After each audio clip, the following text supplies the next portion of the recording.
बोलिए भारत माता की।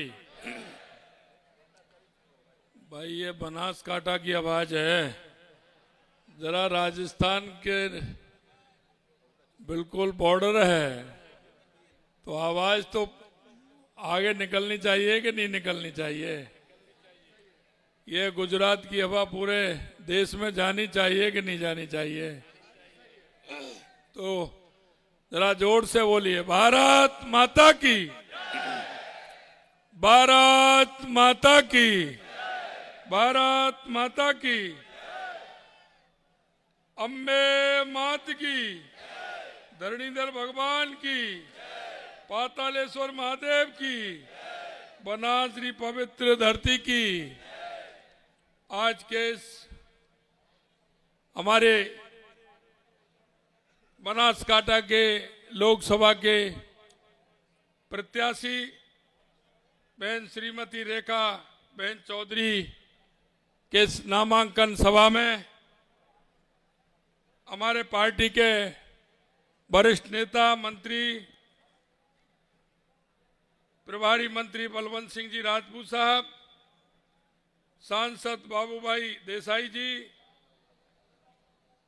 सांसद बनासकांठा परबत भाई पटेल जी, जिला अध्यक्ष कीर्ति सिंह जी बाघेला साहब, संगठन प्रभारी जयंती भाई कावड़िया, प्रदेश संगठन मंत्री नौकाबेन प्रजापत, राजेंद्र सिंह जी चावड़ा साहब संगठन प्रभारी, राणा भाई देसाई लोकसभा संयोजक, हरिभाई जी चौधरी पूर्व मंत्री भारत सरकार, दिनेश भाई अनाबड़िया पूर्व सांसद, केसाजी चौहान साहब, अनिकेत जी ठाकर साहब, प्रवीण भाई माली साहब, मावजी भाई देसाई जी, बहरू जी दूग साहब, उपस्थित सभी मंच पर विराजमान नेतागण और मेरे सामने विराजमान इस बनासकांठा से गांव-गांव ढाणी से आए मेरे पूजा योग बुजुर्गों,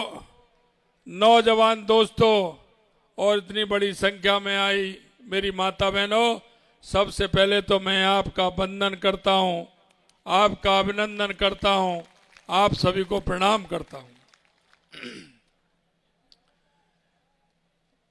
भाइयों बहनों, मैं कहना चाहता हूं कि आप बहुत ही भाग्यशाली हैं, बहुत ही भाग्यशाली हैं जो गुजरात के अंदर लंबे समय से आप हमारे देश के यशस्वी प्रधानमंत्री नरेंद्र भाई मोदी जी के नेतृत्व में गुजरात लगातार प्रगति कर रहा है और गुजरात के भाई बहन जिस तरह से पूरे देश का नेतृत्व गुजरात कर रहा है, आप सभी को इसका स्वाभिमान और अभिमान होना चाहिए। देश के यशस्वी प्रधानमंत्री नरेंद्र मोदी जी ने उन राजनीतिक दलों को मजबूर कर दिया है जिन्होंने 70 साल से भ्रष्टाचार की राजनीति की, तुष्टीकरण की राजनीति की, जाति पात की राजनीति की।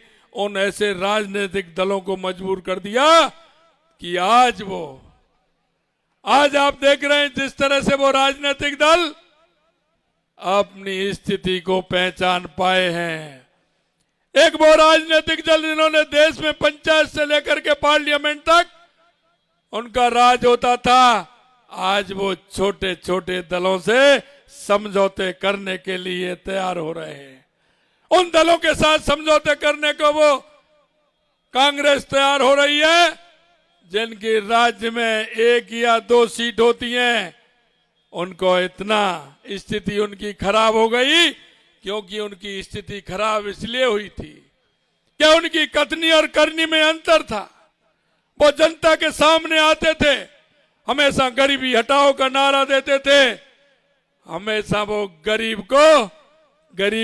गरीबी हटाने का नारा तो देते थे, लेकिन कभी उनका गरीब से वास्ता नहीं रहा, कभी गरीब से वास्ता नहीं रहा। वो किसानों की बात करते थे, किसानों के हित की बात करते थे, किसान को आगे बढ़ाने की बात करते थे, लेकिन कभी उन्होंने किसान को नजदीकी से नहीं देखा। अगर गरीब को नजदीकी से देखा है, किसान का अगर भला किया है, तो देश के यशस्वी प्रधानमंत्री नरेंद्र मोदी जी ने किया है, नरेंद्र मोदी जी ने किया है। आप देख रहे हो 2014 के बाद देश की स्थिति बदली है। गरीब कल्याण की योजनाएं हो या देश का विकास हो या हमारे देश की सीमाएं सुरक्षित हो या दुनिया में भारत का बढ़ता हुआ जलवा हो, भारत का बढ़ता हुआ मान और सम्मान हो। मैं आपसे कहना चाहता हूं मित्रों, यह देश जातिवादी से नहीं चलेगा, यह देश संविधान से चलेगा, यह देश तुष्टीकरण के आधार पर भी नहीं चलेगा, यह देश संविधान के आधार पर चलेगा। हमारे देश के यशस्वी प्रधानमंत्री नरेंद्र मोदी जी ने सबका साथ, सबका विकास, सबका विश्वास और सबके प्रयास के आधार पर हमारा देश चल रहा है। मैं आपसे पूछना चाहता हूं, 80 करोड़ लोगों को देश के यशस्वी प्रधानमंत्री जी खाद्यान्न दे रहे हैं, क्या किसी जाति को पूछते हैं क्या? किसी जाति के बारे में बात करते हैं क्या? क्या किसी धर्म के बारे में बात करते हैं क्या? हमारा समानता के आधार पर हम सोचते हैं कि 130 करोड़ भारतवासी हमारे भाई बहन हैं, उन सबका दायित्व अपने पास है, देश के यशस्वी प्रधानमंत्री नरेंद्र मोदी जी कहते हैं।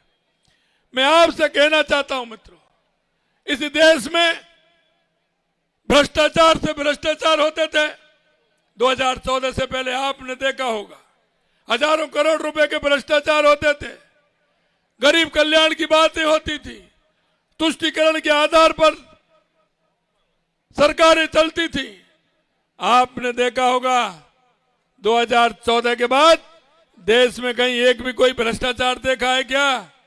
देश में कोई एक भी भ्रष्टाचार देखा है क्या? 2014 से पहले देश की स्थिति ऐसी होती थी, कोई भी बड़ा शहर होता था, भीड़ वाला इलाका होता था, कहीं आतंकवादी आते थे, बम फोड़ करके चले जाते थे, कहीं रेलवे स्टेशन पर बम फोड़ करके चले जाते थे। लेकिन आज आपने देखा है, कोई आतंकवादी आता है क्या? आंख उठा करके देखता है क्या? मैं आप लोगों से पूछना चाहता हूं, आंख उठा करके देखता है क्या? क्योंकि ये देश के यशस्वी प्रधानमंत्री नरेंद्र मोदी जी के नेतृत्व में कोई की हिम्मत नहीं कि वो आंख उठा करके देख सके, आंख उठा करके देख सके। मित्रों, यह चुनाव बहुत महत्वपूर्ण चुनाव है, यह चुनाव बहुत ही महत्वपूर्ण चुनाव है, यह देश को आगे बढ़ाने का चुनाव है, 2047 तक विकसित भारत बनाने का चुनाव है। दुनिया में भारत माँ का जो स्वामी विवेकानंद जी ने कहा था कि 21वीं सदी भारत की होगी, उस नरेंद्र से लेकर के इस नरेंद्र तक आप परिवर्तन देख रहे होंगे, परिवर्तन देख रहे होंगे। किस तरह से देश के अंदर परिवर्तन हुआ है। दुनिया में अगर कहीं हमारे भारत के लोग रहते हैं, वो जाते हैं, तो उनका किस तरह से सम्मान होता है। आने वाला समय आपका है, दुनिया में भारत का डंका बोलेगा, ये समय आपका है, क्योंकि देश के यशस्वी प्रधानमंत्री नरेंद्र मोदी जी दुनिया की किसी भी देश की यात्रा पर जाते हैं, दुनिया के लोग देखते हैं कि भारत के यशस्वी प्रधानमंत्री नरेंद्र मोदी जा रहे हैं, पता नहीं क्या कहेंगे क्या नहीं कहेंगे। वो दुनिया के देश जो दोनों महाशक्तियों की वजह से डरते थे, आज वो कहते हैं कि हमारे ऊपर भारत का पूरी तरह से हाथ है, और वो दुनिया के सामने किस तरह से रहते हैं वो आप सभी को मालूम है। मैं आपसे आग्रह करना चाहता हूं मित्रों, यह बनासकांठा राजस्थान की सीमा से जुड़ा हुआ है, हमारा राजस्थान और गुजरात एक ही है। मैं आज महसूस कर रहा हूं कि राजस्थान से आया हूं, लेकिन मैं महसूस कर रहा हूं कि मैं मेरे दूसरे घर में आया हूं, क्योंकि हमारा सीमा लगी हुई है। क्योंकि मुझे पता है राजस्थान का वो जालौर बाड़मेर का हिस्सा जो पानी के लिए परेशान रहता है, मैं आपके माध्यम से हमारे यशस्वी प्रधानमंत्री नरेंद्र मोदी जी को धन्यवाद देना चाहता हूं, आपको भी धन्यवाद देना चाहता हूं कि जब राजस्थान में पानी की किल्लत थी तो गुजरात ने नर्मदा का पानी दे करके राजस्थान के उन सूखे कंठों को पानी पिलाने का काम इस गुजरात की धरती ने किया था, गुजरात की धरती ने किया था। मैं आपसे यही कहना चाहता हूं, क्योंकि गुजरात ने हमेशा 26 की 26 सीट 2014 में भी दिए, 19 में भी दिए, और आपके पड़ोसी राजस्थान ने भी 2014 में 25 और 2019 में भी 25 की 25 सीट दी है। मुझे यह भी पता है कि अब की बार भी आप 26 की 26 देने वाले हैं और राजस्थान भी 25 की 25 देने वाला है। लेकिन मैं आपसे आग्रह करना चाहता हूं मेरे भाई और बहनों, इतनी बड़ी संख्या में सभी आप आए हैं, लेकिन इस बार मार्जिन बड़ा होगा, मार्जिन बड़ा होगा। हर बूथ पर जीतेगा कमल का फूल, हर बूथ पर खिलेगा। और जो मेरे भाई कह रहे थे, सभी ने कहा है कि अब की बार जो जीत होगी वो 5 लाख वोटों से अधिक होगी, 5 लाख वोटों से अधिक होगी। आपको मैं भी विश्वास दिलाता हूं कि राजस्थान की 25 सीट भी 5 लाख से ऊपर वोटों से जीतेंगी, 5 लाख से ऊपर वोटों से जीतेंगी। मुझे पता है राजस्थान की हवा इधर आती है, गुजरात की हवा उधर आती है। हमारा बहुत नजदीक का संबंध है। आप जब राजस्थान की बात करते हैं तो आपके रिश्तेदार मिलने वाले राजस्थान के अंदर हैं, और राजस्थान वालों के हम सभी के यहाँ भाई बहन सभी से बातचीत होती रहती है। और बनासकांठा तो बिल्कुल ऐसे मानो कि 10-20 हजार लोग डेली इधर आते हैं उधर जाते हैं। रिश्तेदारी है, रोटी बेटी का संबंध है। मैं आपसे इतना ही कहना चाहता हूं, इतना ही निवेदन करना चाहता हूं मेरे भाई और बहनों, ये जाति पाति का चुनाव नहीं है, जाति पाति का चुनाव नहीं है। यह राष्ट्रवाद का चुनाव है, यह देश का चुनाव है।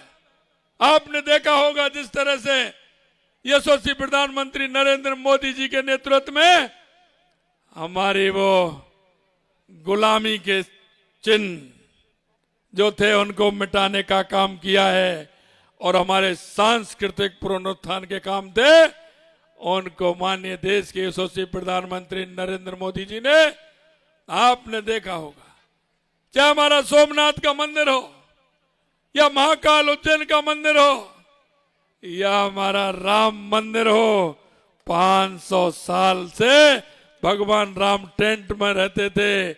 हम कांग्रेसियों कहते थे जब हम कि राम लला हम आएंगे मंदिर वहीं बनाएंगे, कांग्रेस वाले पीछे जोड़ते थे तारीख नहीं बताएंगे। अरे हमारे देश के यशस्वी प्रधानमंत्री नरेंद्र मोदी जी ने शिलान्यास की भी तारीख बता दी, उद्घाटन की भी तारीख बता दी। 22 जनवरी को उद्घाटन होगा, उनको निमंत्रण भी दे दिया। उन्होंने उस प्राण प्रतिष्ठा का निमंत्रण भी ठुकराया। तो मैं आपसे कहना चाहता हूं मेरे भाई और बहनों, उन्होंने राम का निमंत्रण ठुकराया तो कांग्रेसियों में से राम भी निकल गए, राम भी निकल गए। क्योंकि उनको कहीं भी अपना प्रत्याशी भी नहीं मिल रहा है। मैं राजस्थान की बात करूं तो 4 जगह तो ऐसा हुआ है कि जिनको टिकट दिया वो वापिस हो गए। उन्होंने कहा कि साहब हम नहीं लड़ना चाहते हैं, हम काय के लिए लड़े, हम नहीं लड़ना चाहते। कुछ लोग ये कह रहे हैं कि साहब हमको तो वैसे ही टिकट दे दिया, हम तो लड़ना ही नहीं चाहते थे।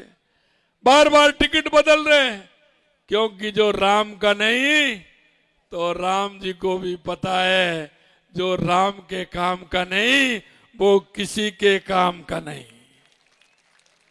मित्रों, मैं आपसे यही कहना चाहता हूं, आज आप रेखा बहन के इतने बड़े नामांकन के रूप में आप आए हैं। इनके दादाजी ने कितना बड़ा काम डेयरी को लेकर के इस क्षेत्र में किया है। इस बनासकांठा में डेयरी का काम बड़े क्षेत्र में उन्होंने किया है। निश्चित रूप से रेखा जी आपकी सांसद बनेंगे, इस बनासकांठा का विकास भी होगा, और देश के यशस्वी प्रधानमंत्री नरेंद्र मोदी जी राजस्थान और गुजरात का तो विशेष ख्याल रखते हैं, ये तो आपको पता है, मुझे पता है। मेरी 40-40 साल से मेरी पानी की परेशानी राजस्थान के अंदर थी। हमारी सरकार अभी 4 महीने पहले बनी है, लेकिन राजस्थान के अंदर जो हमारे पानी के समझौते थे, देश के यशस्वी प्रधानमंत्री नरेंद्र मोदी जी ने जो इतने बड़े समझौते थे 40 साल से नहीं हुए। कांग्रेस वाले सिर्फ बहाना बनाते थे, हमारे प्रधानमंत्री जी ने तुरंत राजस्थान के दोनों समझौते करके राजस्थान के लोगों को पीने के पानी की व्यवस्था की और उनको सिंचाई की व्यवस्था भी करने का काम किया है। मैं इसलिए आप सभी से निवेदन करना चाहता हूं कि हम जीतेंगे, लेकिन हमारी जीत जैसा मैंने कहा कि हर बूथ पर भी होगी, 5 लाख से ऊपर होगी। मुझे विश्वास है ये बनासकांठा के लोग हैं, एक बार कह देते हैं तो करके दिखाते हैं, ये मुझे विश्वास है। अंत में मैं आपसे इतना ही कहना चाहता हूं, 5 लाख वोटों से जिताओगे ना? अरे जिताओगे ना? तो हाथ खड़े करिए ऊपर दोनों। अरे ये पंजा मत दिखाइए, इसने तो देश को गंजा किया है। हनुमान जी की मुट्ठी, हनुमान जी की मुष्टिका बांधिए और जोर से बोलिए, भारत माता की, भारत माता की, भारत माता की। जय जय श्री राम, जय जय श्री राम, जय जय श्री राम।